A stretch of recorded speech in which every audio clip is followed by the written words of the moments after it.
السلام عليكم ورحمة الله. الليلة إن شاء الله هنعمل مع بعض الضلع السوداني بطريقة ظريفة إن شاء الله. نشوف المكونات مع بعض.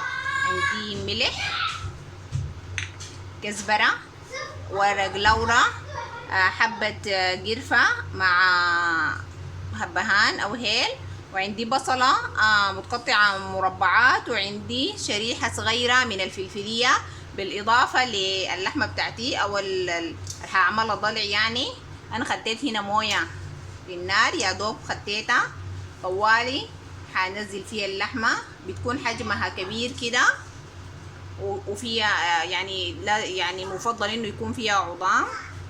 وطبعا اصلا الضلع هو مفروض من الضلوع بتاعت الخروف يعني او الاغنام. فبس يعني بقت بتتعمل من اي حاجة، من اي حتة بس يكون فيها عظم ولحمة. اضيفتها على الموية بتاعتي، هضيف كل البهارات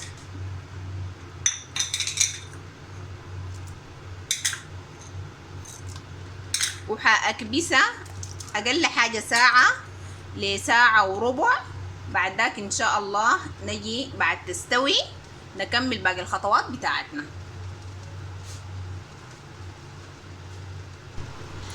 طيب يا جماعة، وجينا بعد ساعة اللحمة بتاعتنا استوت يعني حلو شديد ما شاء الله، هي طرية وهشة. نشوف نعمل ليها الخلطة بتاعتنا. المكونات بتاعتي عندي ملعقتين كبار من العجين المر، هنزل لكم الرابط بتاع العجين المر ان شاء الله في صندوق الوصف. وعندي ملح حسب الرغبة، وعندي شوية من الثوم، وعندي كزبرة، وعندي ملعقة من الصلصة، وعندي عصير ليمون. طيب انا هعمل شنو؟ هاخلط كل الحاجات دي مع العجين المر.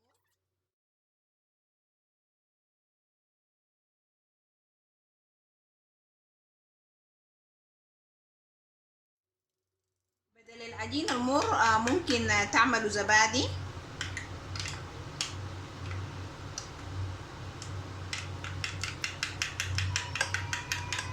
طيب بعد ما خلطنا الحاجات كلها مع بعض هنمسح بيهم. طيب بعد ما مسحت اللحمه بتاعتي بالخلطه كويس، هاخدها شويه كده تنشف شويه، بعدين نحمرها.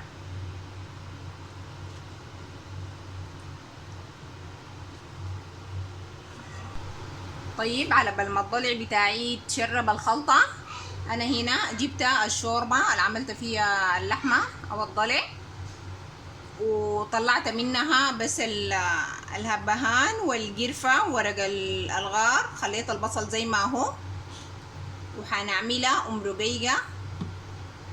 هضيف شوية من الثوم، باقي الثوم اللي انا عملته للضلع،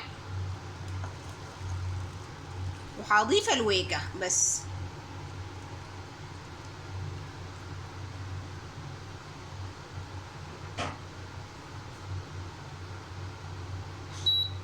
نضيف الويكة بسم الله.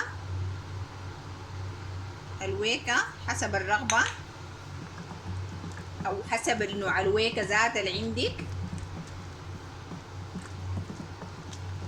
اذا ويكة كويسة زي ما بقولوا لايوغا يعني ما بتحتاج كتير، ملعقة صغيرة او ممكن تزيد شوية. واصلا طبعا زي ما عارفين رقيقة بتاعت الضلع بتتعمل خفيفة نسبيا يعني.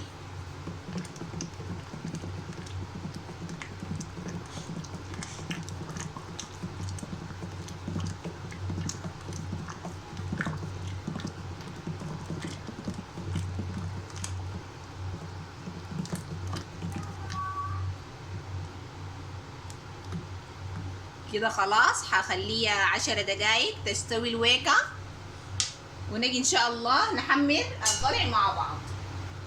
طيب يا جماعة، الرقيقة بتاعتنا كده خلاص استوت، والويكة استوت خلاص، هنخلي الزيت يسخن، بعد ذاك نبدأ نحمر. طيب بعد ما الزيت سخن معاي نبدأ التحمير بسم الله.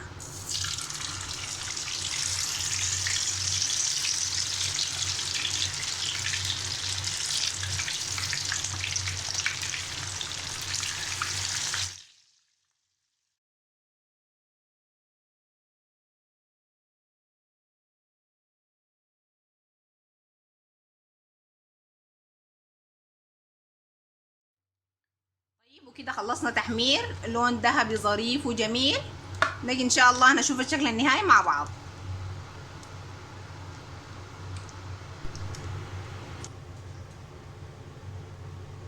طيب يا جماعة، وده الشكل النهائي للضلع ومرقيقة. مرقيقة طبعا هنقدمها مع الكسرة ان شاء الله. انا هحط لكم رابط الكسرة في صندوق الوصف، وكمان الشطة الخضراء الجميلة.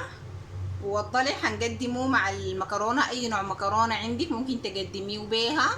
نحن في الاصل بنقدمه بالمكرونة الاقلام الطويلة، بس اي نوع مكرونة ممكن يمشي معاها، يمشي مع الضلع. يعني حاجة ظريفة وطعم حلو شديد. اتمنى تجربوا الطريقة وان شاء الله تعجبكم. لو عجبكم الفيديو ما تنسوا لايك وشير والاشتراك في القناة.